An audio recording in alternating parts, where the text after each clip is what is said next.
April 21st Blue Springs City Council meeting. If you will stand with me, Councilmember Culpepper will lead us in the Pledge of Allegiance. I pledge allegiance To the flag of the United States of America and to the republic for which it stands, one nation, under God, indivisible, with liberty and justice for all. You can be seated. Thank you, Councilmember Culpepper. Next item on the agenda is confirmation of a quorum. Councilmember Kaler. Present. Tholen. Present. Rummel. Present. Erickson. Present. Edmondson. Here. Culpepper. Present. Mayor Levesey. Here. We have a quorum.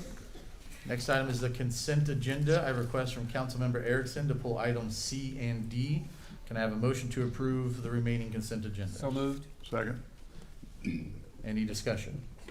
Okay, roll call. Councilmember Kaler. Aye. Tholen. Aye. Rummel. Aye. Erickson. Aye. Edmondson. Aye. Culpepper. Aye. Mayor Levesey. Aye. Carried unanimously. Councilmember Erickson, C and D.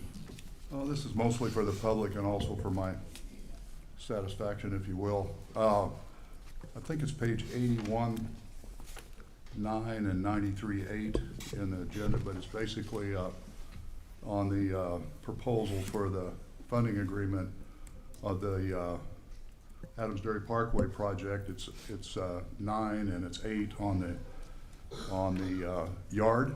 And my concern is that the first few sentences basically say that the project developers or owners, however you want to look at it, will be responsible for abiding by all of the city zoning, the planning, et cetera, et cetera. And I think we all know that one of the projects has a huge deficit in its parking. It concerns me that we may not be able to come to an agreement on those things. And to me, it feels like we may be setting ourselves up for failure. I would like to have known those compromises prior to spending money and getting this far into it, because once we go down the road, we probably won't come back from that road. So I'm just saying, I think maybe we have the approval before the horse, if you will. So that's it. And I will move to accept both of those. Okay, I have a motion to approve items C and D from Councilmember Erickson. Do I have a second? Is there any discussion? Okay, all in favor, aye. Aye. Any opposed, no? Motion carries. All right, next item, we have a special guest here with us tonight, and look at all these people that showed up for you. If the council, if you can come down and meet me down on the floor, and if Alyssa Maynard can come down as well.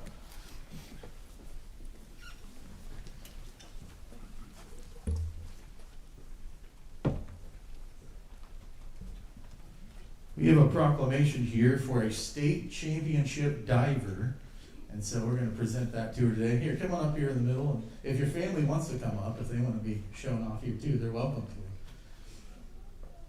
So I have a proclamation. It says, whereas Alyssa Maynard is the back-to-back Class II Missouri State High School Girls Swimming and Diving Champion, and she's honored today at the Blue Springs City Council meeting.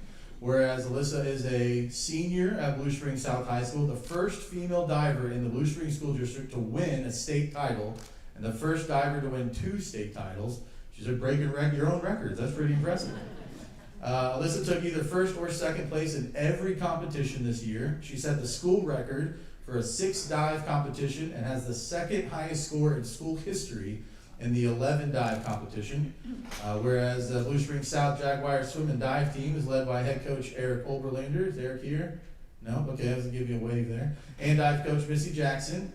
And whereas Alyssa plans to attend the Missouri State in the fall and compete in aerobatic gymnastics and tumbling, now therefore, Chris Levesey, Mayor of Blue Springs, and the Blue Springs City Council do hereby proclaim today, April 21st, 2025, as Alyssa Maynard Day. Congratulations.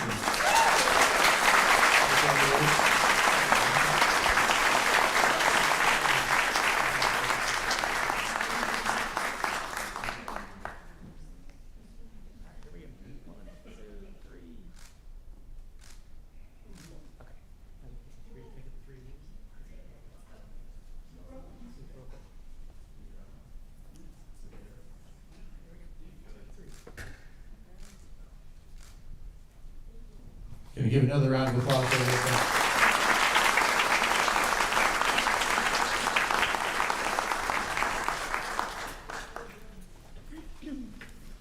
pretty impressive to have such great athletes we get to celebrate here in Blue Springs. We've had a few of those so far this year, so congratulations again to Alyssa. Next item on the agenda is Resolution 25-2025, approving the Neighborhood Street Preservation Program. Do I have a motion to So moved. introduce? Second. All right. Items to read for the record? Nope, okay. Any discussion on resolution for Neighborhood Street Preservation Program?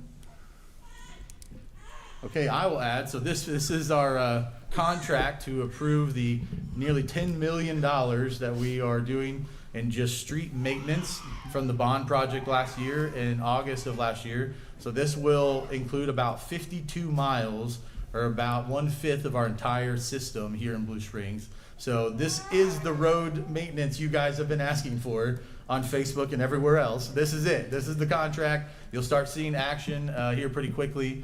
And so look for that road work to happen that you approved back in August. So this is exciting. I think that's why we have it on the agenda here. So I have a motion and a second. Any discussion? All in favor, aye. Aye. Any opposed, no? Motion carries. Don't have any speaker appearance forms for the next item. So next is item 7, introduction to Reading Bill 5305, adopting amendments for the Home Rule Charter. I'll introduce it, Your Honor. First reading of Bill 5305, an ordinance updating the Blue Springs Home Rule Charter to implement changes approved by the voters of the City of Blue Springs, Missouri in a general municipal election held on April 8th, 2025. Move the bill be approved on its first reading and proceed to the second. Is there a second? Second. Any discussion? All in favor, aye. Aye. Any opposed, no? Motion carries. Second reading. Second reading of Bill 5305, an ordinance updating the Blue Springs Home Rule Charter to implement changes approved by the voters of the City of Blue Springs, Missouri in a general municipal election held on April 8th, 2025. Your Honor, move to approve the second reading and provide a proper ordinance number. Is there a second? Second. Any discussion? Roll call. Councilmember Tholen. Aye. Brommel. Aye. Erickson. Aye. Edmondson. Aye. Culpepper. Aye. Kaler. Aye. Mayor Levisay. Aye. Carried unanimously and given ordinance number 5408. Next is item 8, introduction and reading of code amendments for the city charter. I'll introduce it. First reading of Bill 5306, an ordinance amending sections 110 and 115 of the Code of Ordinances, City of Blue Springs, Missouri, to bring said chapters into compliance with voter-approved charter amendments. Move the bill be approved on its first reading and proceed with the second. Is there a second? Second. Any discussion? All in favor, aye. Aye. Any opposed, no? Motion carries. Second reading. Second reading of Bill 5306, an ordinance amending sections 110 and 115 of the Code of Ordinances, City of Blue Springs, Missouri, to bring said chapters into compliance with voter-approved charter amendments. Your Honor, move to approve the second reading and provide a proper ordinance number. Is there a second? Second. Any further discussion? Roll call. Councilmember Brummel. Aye. Erickson. Aye. Edmondson. Aye. Culpepper. Aye. Kaler. Aye. Tholen. Aye. Mayor Levisay. Aye. Carried unanimously and given ordinance number 5409. Next is item 9, a presentation of the 2024 audit. I don't know is anyone from staff kicking this off, or are we just going straight to our presenters? Okay, looks like we have our presenter here. Is this Ms. Hughes? Okay.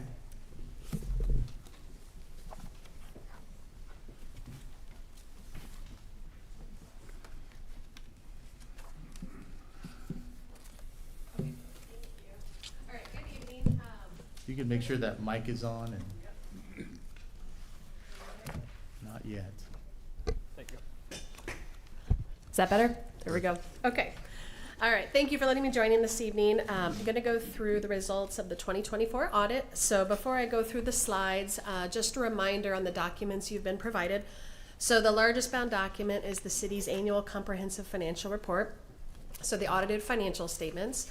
Within the financial statements, a lot of information is included in there. So just kind of walking you through at a high level the content within that. There's introductory information at the beginning, followed by management's discussion and analysis. I've historically pointed you all to that section. It's usually a probably 10 to 15 page summary where management goes through and analyzes transactions in the current year compared to prior year. So in the event you don't have the opportunity to go through and do a detailed page by page review, that is often a really good summary that goes through and highlights key activity in the current fiscal year. So a great place to look for a condensed summary, really. Following that, there's the basic financial statement. So as a reminder, for every fund that the city tracks and accounts for and budgets for, individual balance sheets and income statements are presented in the financials for those. There's also the consolidated, what's called the governmental and business type activities, and that's going to combine the effect of all those individual funds. In addition, you'll see several footnotes, so those are required to be presented in accordance with accounting standards. They go through a lot of detailed information. Key areas for the city would include areas such as the investments that the city is in, information about capital assets, debt, other long-term liabilities, such as the pension plan the city participates in. You'll also find budget to actual schedules in there that compare budgeted results, again, where the city, both the original and final adopted budgets compared to, again, those actual results. So you'll see if there was any key variances in those areas. And lastly, in the back is the unaudited section. It's a statistical section, so sometimes that could be meaningful. Most of those schedules are a 10-year trend history that goes through areas such as revenue and debt and operating statistics. So again, that's where you can monitor more on a long-term basis certain key metrics, because the financials themselves are a single-year presentation. So that's where you can get kind of a longer-term lens there. The second document is the compliance report. So as a reminder, all organizations that expend more than $750,000 in federal grant dollars are required to have what's called the single audit or compliance audit. So the auditors take a look at certain major programs. This year it was the ARPA spending, and we subject those expenditures to testing as well to ensure they're in compliance with the terms of the program, and that controls appear to be in place. And so you'll see that's what's summarized primarily in the second document. And then lastly, the standards require us to go through certain communications, which we're also going to go through in the slides here. But that's the letter that's issued that, again, summarizes the results of the audit and if any key items came up. So a higher level there as far as what those documents are. But here in the slides, we're just kind of stay at 30,000 feet here and go through some of the information in that as well. So as I mentioned, there are certain key topics that we are required to communicate back to those charged with governance. Here you'll see a summary. So the first item, the financials, we issued a unmodified, or also known as a clean audit opinion in accordance with the accounting standards. That is the highest opinion that the financial statements can receive, meaning they're presented in accordance with GAAP as expected. The next item is to note if there was any significant new or accounting changes this year. We would highlight those just so you knew what to look for in the report. There were no new significant changes this year as far as new accounting standards. The third item is to note there are areas in the financials that have a component of subjectivity. So examples are when you estimate the depreciable lives of capital assets, how long are those going to last?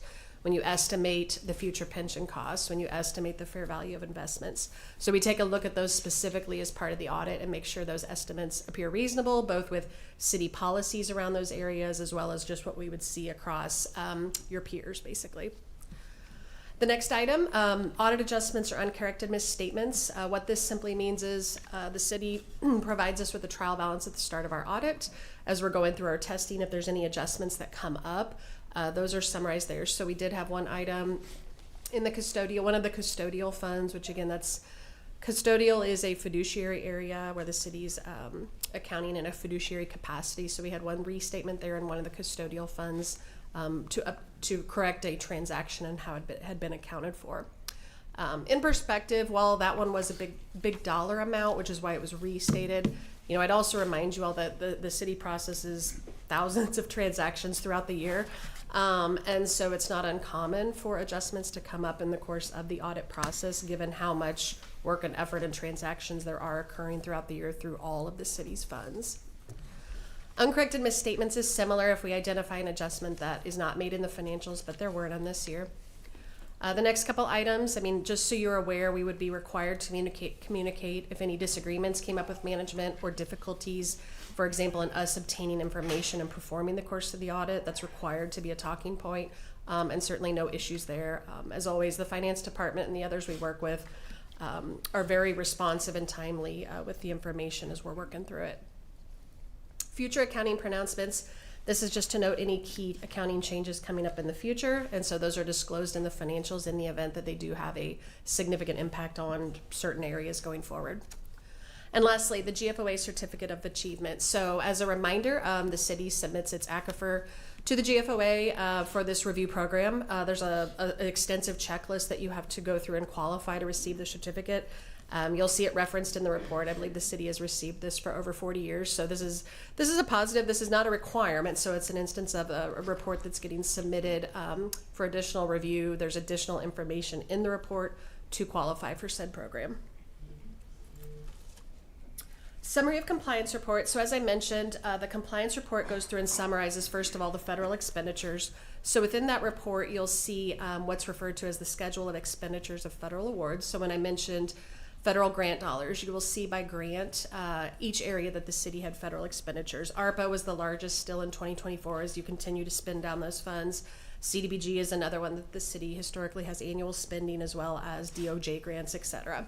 So we subject, as I noted, the major program this year was ARPA. We subject those expenditures to compliance testing to ensure they were used for allowable purposes. And there we just noted for coverage, I think the city had about $2 million in federal grant expenditures this year, and ARPA was about 1.1 of that. So just for perspective, really on kind of what we looked at sampling there. In that document is also where we note if there was any internal control items that were reported as it relates to both the financial statements as well as the compliance audit. So on the top there, you'll see, as I mentioned earlier, there was the material adjustment for the transaction in the custodial fund. That was reported as a material weakness, really just due to the dollar amount in that adjustment. And then in the single audit, there were no findings noted as far as deficiencies or any unallowable or question costs in that area.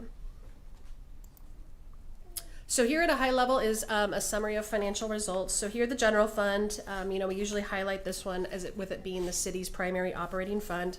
So you can see total revenue in the general fund this year went up about $2 million or 6%. Most of that is in that red category, if you can see that, for taxes. So specifically, most of that came through from increased property tax collections, as well as the new marijuana sales tax that would have been in effect for the current year. That's what comprised most of that increase this year. And then you can see most of the other categories were pretty consistent year over year compared to 2023 and the previous years. Here on this slide, again, specific to the general fund, excluding capital outlay and debt service, you can see a comparison of, again, the primary functional areas where the city is expending each year out of the general fund. Total expenditures went up about $2.6 million or 9%. A couple of noted areas at the top there, you'll see public safety. So that saw an increase this year. I think in going through management's discussion analysis, I think that was a combo of increased personnel. So vacancy spots were filled in 2024, as well as just traditional equipment purchases, police vehicles, et cetera. And so you'll see those costs reflected in the public safety line item. And then general government had just some increases compared to the prior year. But again, you can see in the report how those are compared to both the budget as well as described compared to prior year. Fund balance. So this represents equity in the general fund. This is usually monitored by most just as it can reflect expenditures basically available for spending in subsequent years. So as a reminder, there are 5 categories that equity is divided into. Non-spendable represents areas where prepayments have already been made or loans to other funds, and that's why they're defined as non-spendable for the following year. Restricted is some kind of a restriction by a third party, so you'll see there's very minimal activity specifically in the general fund for that. By comparison, in the special revenue funds, for example, things like tax dollars would always be reported as restricted, since sales tax dollars are restricted on how they're spent. Committed, most of that balance is going to be the budget stabilization and emergency reserve that was approved a few years ago. So by definition, committed is dollars that have been earmarked specifically by council, by certain resolutions or ordinances. Assigned by definition is department heads that have locked in dollars or budgeted for certain items in the following year. And then unassigned is the last category, that is amounts that are available for discretionary spending in the following years. So in the general fund, you can see that that amount has gone up the last couple of years. Legal debt margin, this is just to show as a reminder, this is going to compare assessed value and legally what the city is allowed for GO bonds, for example, to assess on debt. And you can see there's a really healthy legal debt margin there as far as outstanding debt, excuse me, compared to what can be issued on those assessments. Enterprise funds, this is going to include a summary of the city's water, sewer, golf, and field house, which includes the aquatic center. So The information presented here is a little different. These are referred to as business type funds, specifically because the city can determine the rate that is set in these funds, with the goal being to obviously recover the costs incurred to provide these services. So you'll see in the current year, operating revenue increased compared to 2023. This is a function of both rate increases. Also, the field house saw a large increase this year with the opening of the aquatic center. So you'll see the chart there on how those operating revenues have moved. Operating expenses is the next category. So again, you would expect those to move pretty closely, since the intent is for revenue to recover those costs. And a couple other categories, this is really the few funds where you look at cash flows, for example, similar to how a business would look at cash flows coming through. So the goal would be for cash flows from operations to sufficiently be covering the cash outflows, again, to provide those services. So in all those categories, you'll see that the city is sitting at a positive number there. Any questions? I know that's very high level, and I know you have a full agenda tonight, but I'm happy to go through any questions on the items I went through, the audit process itself. Any questions from the council for Ms. Hughes? Councilmember I Colvin. have not got a question, but I want to commend Karen Van Winkle and all her staff. I have lived these things for years and years, as you know, in my corporate life, and it's not easy. And I appreciate all the work that you all put into to getting these, and to have a clean audit is amazing, as many years as you've done it. So thank you. Councilmember Edmondson. And to kind of keynote on that, we've received certificates of outstanding work from the GFOA, which is the Government Financial Officers Association, and we've received that since 1982, and we still get it. And that's a burden that they carry, is that they don't want to be the ones that all of a sudden doesn't get it. So every year they have to do better. They have to do better. And we get 2 certificates awards from that. And so it's an outstanding thing that that department does with the budget we have and the things that we do during the year, to know that they can handle that. So congratulations. We're pretty proud of that certificate of achievement, aren't we? Yeah. Yeah. And Karen's been doing it a long time too. Her and her team definitely have done some great work. Any other questions or discussion? Okay. Only because I see former council member and state representative Ron Fowler in the audience here, I feel like I have to obligated to mention how healthy our debt limit is every year, because that was something you would do every single year. We're way under any debt we have to carry, so it's still healthy. We didn't throw it away once you left. We're still got a good debt limit. So. All right, that will conclude our audit. Thank you for the presentation, Ms. Hughes. Thank you. So here's what we're going to do, council. We're going to go down and stand here again for another presentation, and then we will come back up here for some additional comments and audit. But if I could have Councilmember Culpepper and the whole council join me on the floor.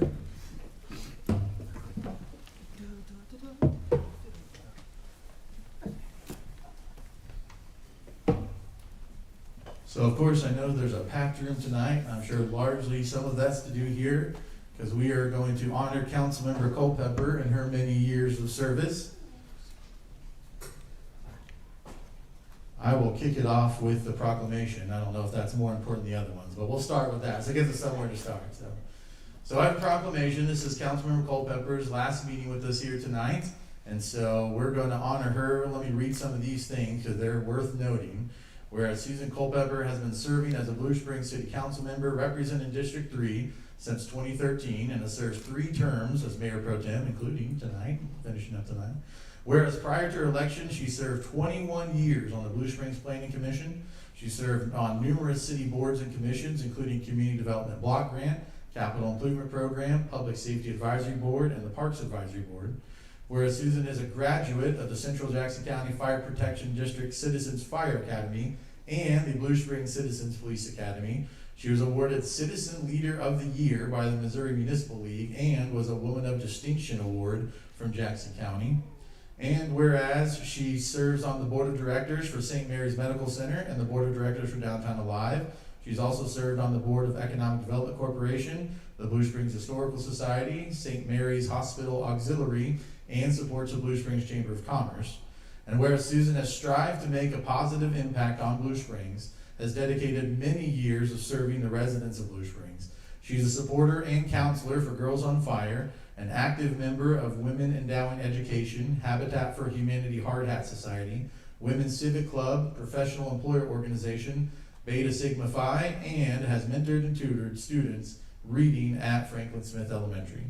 Now therefore, I, Chris Levisay, Mayor of Blue Springs, and the Blue Springs City Council do hereby proclaim today, April 21st, 2025, as Susan Culpepper Day. Congratulations, Susan.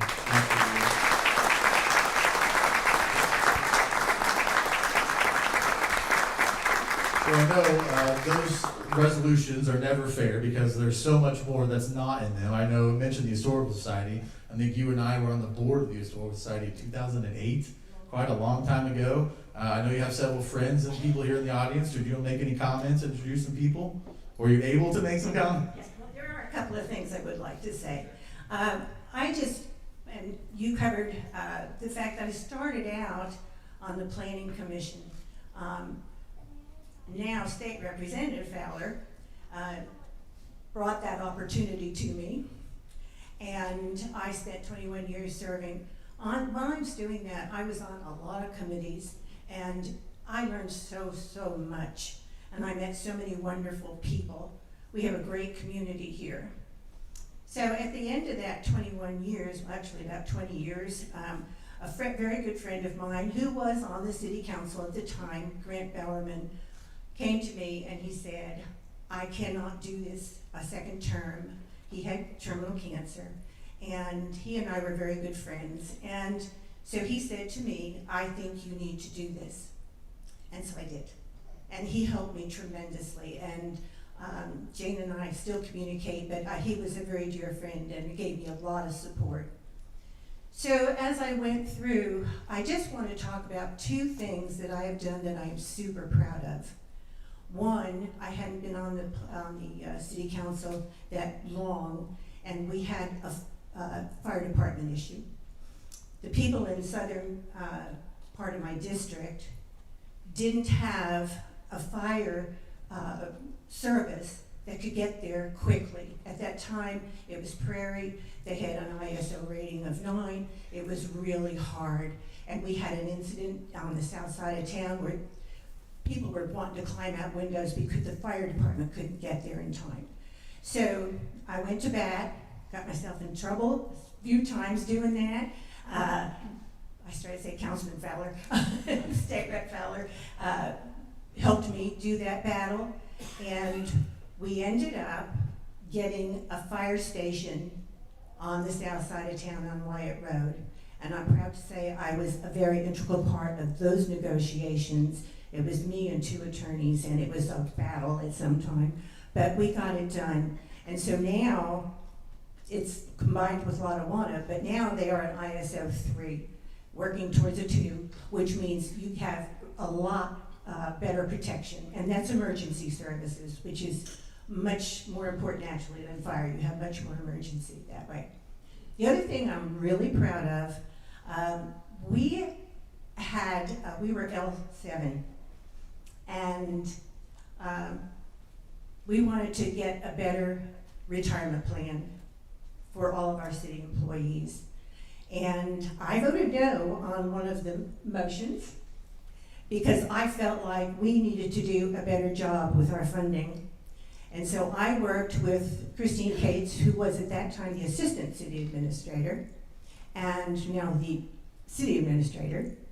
And she spent a lot of hours with me, and we went through the budget and through the budget and through the budget. And when we got done, I was able to bring to the council an opportunity to move to the L6 and still put $3 million into our street program. That to me was a really big deal because we got a lot done with those funds. So I'm very proud of those two things, yes. And I do have a lot of friends here. And my roommate and sorority sister from college is here with me. And Vicki Licata, I started to say her name, it's terrible. And Vicki Jack, who has been very active in this community for many, many years. I'm getting dry throat. Carolyn Caton, who's a state representative, and Ron, they went door to door with me and have been huge supporters. I have so many people to thank that have made my job a great job. I got the Girls on Fire ladies here. You know, people in this community are wonderful, and when you talk to them, they are all heart in, and so I appreciate, and I really appreciate all the support. But we're not done yet. We've got some more. I think Councilmember Erickson, you were gonna do this part here, if you wanna. This is a short part, right? You are a special person, by the way. Dry throat too. This is a plaque that we have for you, Susan. It says Susan Culpepper, District 3 City Council Member, 2013 to 2025. With heartfelt gratitude, we honor your dedication, leadership, and commitment to the residents of Blue Springs. Quit looking at me like that. Your unwavering service has made a lasting impact on our community. Thank you, City of Blue Springs, and all of us in here.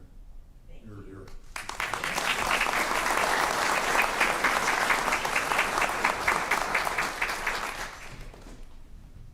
Well, I have the little one. Susan, words cannot express. And I'm gonna make it short and sweet because you almost did it to Galen and you're not gonna do it to me. Just a small token of the city council of a little bit of appreciation, because we did have a lot of appreciation for you. Thank you so much for your service and your commitment to the city of Blue Springs, because it's not unnoticed. Love you.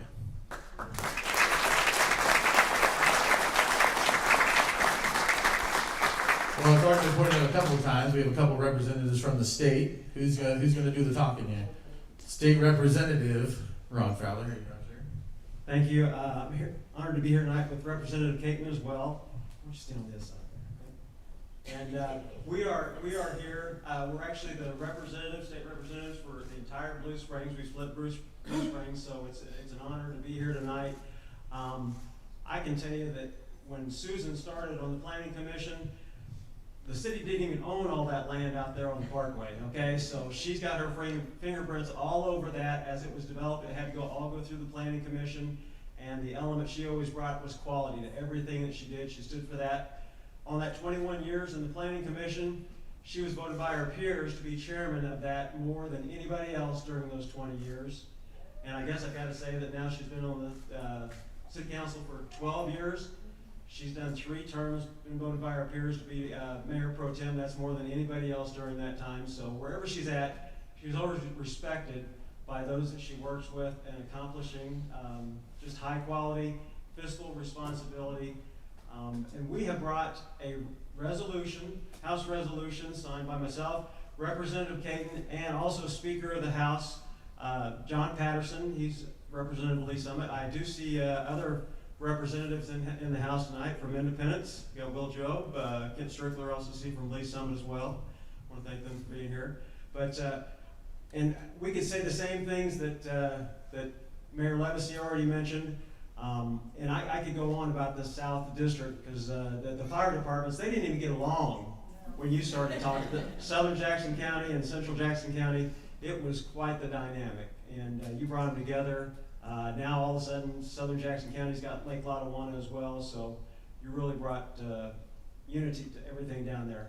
I can't say enough about your service. I want to thank you for it, and thank you for everything you've done for Blue Springs. With that, I'll let Carolyn present the resolution.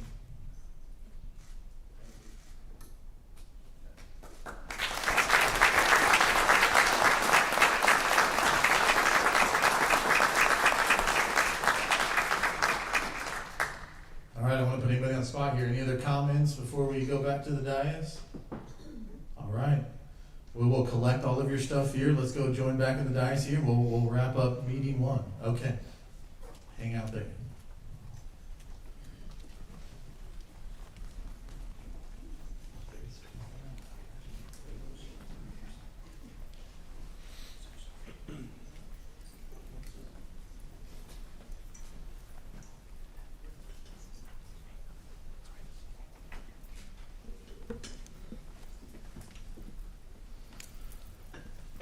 Okay, those of you in the audience tonight, you get 2 meetings for the price of 1. Chris, So, yeah. before you start, One thing I do want to say, I feel very strongly about, working on this council, and I know there's a couple new members, but this council has been really, really well put together, and support each other, and I look forward to that continuing.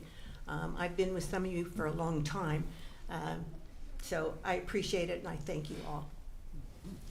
Well, it's not only Councilmember Culpepper's last city council meeting. We are going to have a retirement party for another person here tonight, but it is worth mentioning, it is also Cheryl Morgan's last city council meeting tonight. And so we don't want to let this meeting go without recognizing all of your efforts. We will have a whole nother party later. But this is the last opportunity. Any council members, if you want to make comments tonight, this is your chance to do that at a meeting. You can make the other comments and not for public consumption at the meeting later. But any comments for Cheryl Morgan tonight? Councilmember Erickson, jump in there. Or don't. I was waiting for somebody else.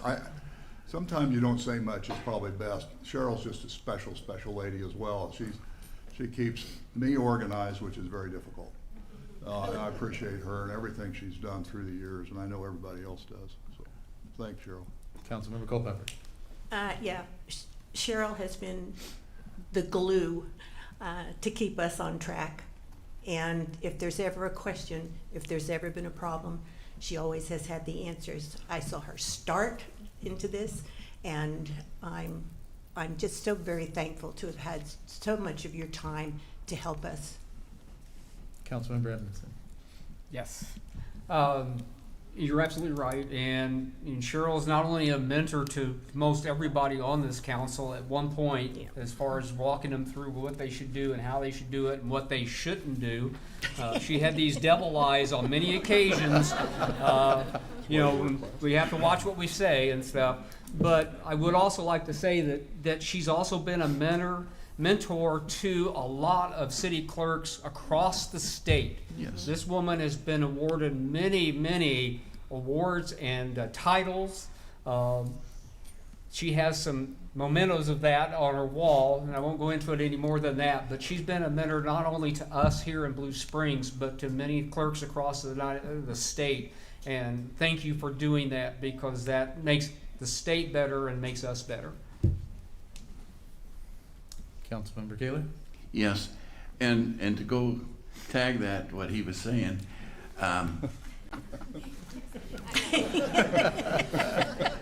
Lord, I won't miss that. but she's taught Aaron how to do it, so we're in trouble there. What Councilmember Edmondson had to say is absolutely true, statewide. But one thing he didn't mention, people statewide contacts Cheryl for different questions to answer. And Cheryl, you're just an awesome person. And I want to personally thank you for all that you did for me to help me and guide me through things. And I will miss.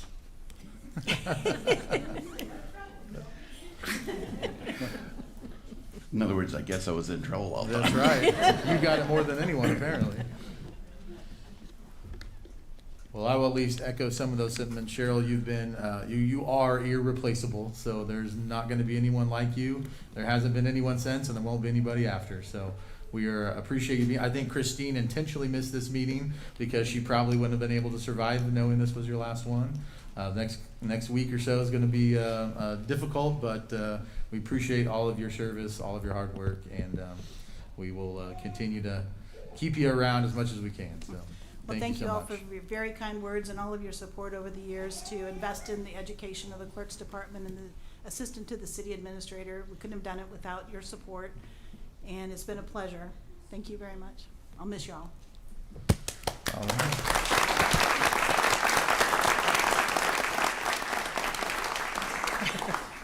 Well, with that, I don't have any speaker appearance warrants for visitors, so I will accept a motion to adjourn. So move. Is there a second? Second. All in favor, aye? Aye. Any opposed, no? Okay, stick around. We are adjourned for the first meeting. We're taking about a 5-minute break. Let everybody reshuffle, and then we'll come back here for meeting number 2.